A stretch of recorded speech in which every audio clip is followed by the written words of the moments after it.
Sometimes a simple drawing, for example this arrow, is easier to handle if it is treated like an atomic object, so it can be selected, grabbed and transformed as one, not line by line.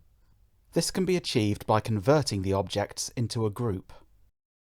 Select all relevant objects, then convert the selection to a custom group using the menu or hotkey. The converter will ask for a group origin. This will be the 0, 0 coordinate within the group. All group member objects will be specified relative to this point. Now that we have our arrow as a group, it can be moved, selected, rotated, mirrored, and copied as a whole.